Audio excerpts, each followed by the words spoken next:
ಬಂದಿವಿ. ನಾವು ಇಲ್ಲಿ ಒಂದು ಫಾರ್ಮಸಿ ಕಾಲೇಜ್ ನಡೆಸ್ತಾ ಇದ್ದೀವಿ. ಅಲ್ಲಿನ ಕಾಲೇಜಿನ ವಿದ್ಯಾರ್ಥಿಗಳು ಬಂದಿದ್ದಾರೆ. ನಿಮ್ಮ ಎಲ್ಲ ಯೋಗಕ್ಷೇಮ ನೋಡೋಣ ಅಂತ ಬಂದಿದ್ದೀವಿ. ನಿಮ್ಮ ಈ ಆಶ್ರಮದವರು ಒಳ್ಳೆಯ ಸೇವೆ ಮಾಡ್ತಾ ಇದ್ದಾರೆ. ತಾವೆಲ್ಲ ದೊಡ್ಡವರು ಹಿರಿಯವರು ಚೆನ್ನಾಗಿರ್ಬೇಕಂತ ನಮ್ಮ ಆಸೆ. ಓಕೆ, ಎಲ್ಲ ಆರೋಗ್ಯವಾಗಿದ್ದೀರಿ. ಇಲ್ಲೆಲ್ಲ ನೋಡಿದರೆ ಎಲ್ಲ ತುಂಬ ಕ್ಲೀನ್ ನೀಟಾಗಿ ಮೇಂಟೈನ್ ಮಾಡಿದ್ದಾರೆ ಇವರು ಕೂಡ. ಓಕೆ,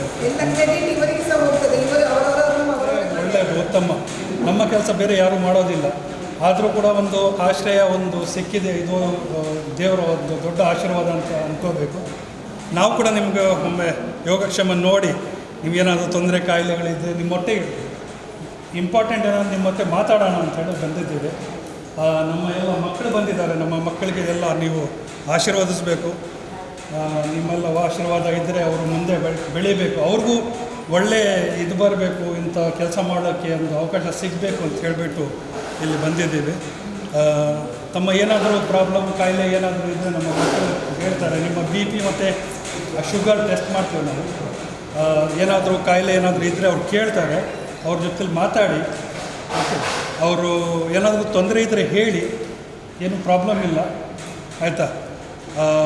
ನಮ್ಮ ಕೈಲಾದಷ್ಟು ನಾವು ಮಾಡಬೇಕಂತ ಬಂದಿದ್ದೀವಿ. ತಮ್ಮ ಸಹಕಾರ ಎಲ್ಲ ಬೇಕು ನಮಗೆ. ಇವತ್ತು ವರ್ಲ್ಡ್ ಫಾರ್ಮಸಿಸ್ಟ್ ಡೇ ಅಂತೇಳಿ ವಿಶ್ವ ಔಷಧ ತಜ್ಞರ ದಿನ. ಸೊ ಇದರ ಅಂಗವಾಗಿ ಜಗತ್ತಿನಾದ್ಯಂತ ಬೇರೆ ಬೇರೆ ರೀತಿಯ ಕಾರ್ಯಕ್ರಮಗಳು ನಡೀತದೆ. ಸಭಾ ಕಾರ್ಯಕ್ರಮ ನಡೀತದೆ, ಅದೇ ರೀತಿ ಸೇವಾ ಕಾರ್ಯಕ್ರಮಗಳು ಕೂಡ ನಡೀತದೆ. ಸೊ ಅದರ ಅಂಗವಾಗಿ ಈ ಒಂದು ವಿಶೇಷ ದಿನದ ಅಂಗವಾಗಿ ವರ್ಲ್ಡ್ ಫಾರ್ಮಸಿಸ್ಟ್ ಡೇ ಇದರ ಅಂಗವಾಗಿ ನಡುಪದವಿನಲ್ಲಿರುವಂತಹ PA ಕಾಲೇಜ್ ಆಫ್ ಫಾರ್ಮಸಿ ನಾವು ಕೂಡ ಬೇರೆ ಬೇರೆ ರೀತಿಯ ಕಾರ್ಯಕ್ರಮಗಳನ್ನು ಹಮ್ಮಿಕೊಂಡಿದ್ದೇವೆ. ಈಗಾಗಲೇ ಒಂದು ಕಾರ್ಯಕ್ರಮ ನಮ್ಮ ಕಾಲೇಜಿನಲ್ಲಿ ನಡೆಯಿತು, ಒಂದು ಸಭಾ ಕಾರ್ಯಕ್ರಮ. ಅದಕ್ಕೆ ನಿಟ್ಟೆ ಫಾರ್ಮಸಿ ಕಾಲೇಜಿನ ಡಾಕ್ಟರ್ ಉನ್ನಿಕೃಷ್ಣನ್ ಸರ್ ಬಂದಿದ್ದರು. ಅವರು ಔಷಧಿಯ ಬಗ್ಗೆ ಮಾಹಿತಿಯನ್ನು ನೀಡಿದರು.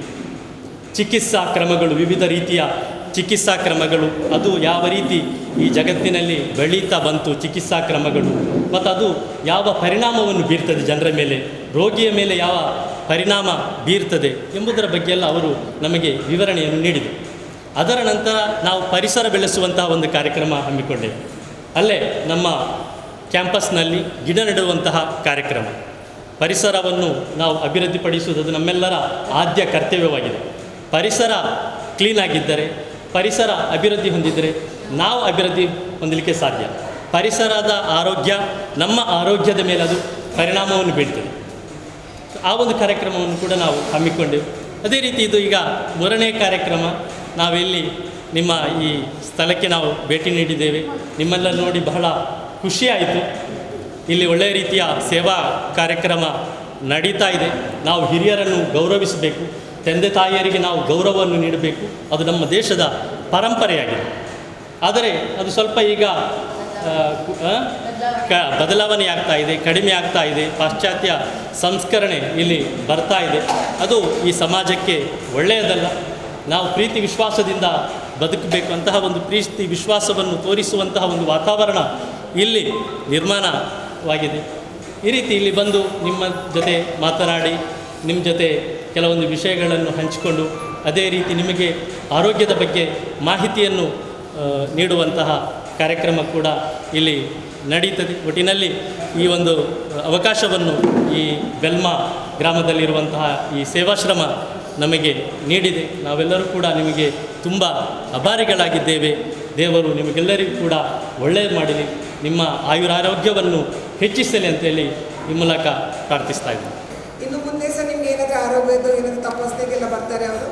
ಹಾಗೆ ಎಲ್ಲರೂ ಸೇರಿ ದೇವರು ಒಳ್ಳೇದು ಮಾಡಲಿ ಅಂತ ಅವರಿಗೆ, ಅವರ ಕುಟುಂಬಕ್ಕೆ ಇನ್ನೂ ಮುಂದೆ ಅವರಿಗೆ ಇನ್ನಷ್ಟು ಶಕ್ತಿ ಕೊಡಲಿ, ಇಂಥದ್ದು ಬೇರೆ ಬೇರೆ ಕಡೆಯಲ್ಲಿ ಹೋಗಿ ಸೇವೆ ಮಾಡಲಿಕ್ಕೆ ಅಂತ ಬೇಕು.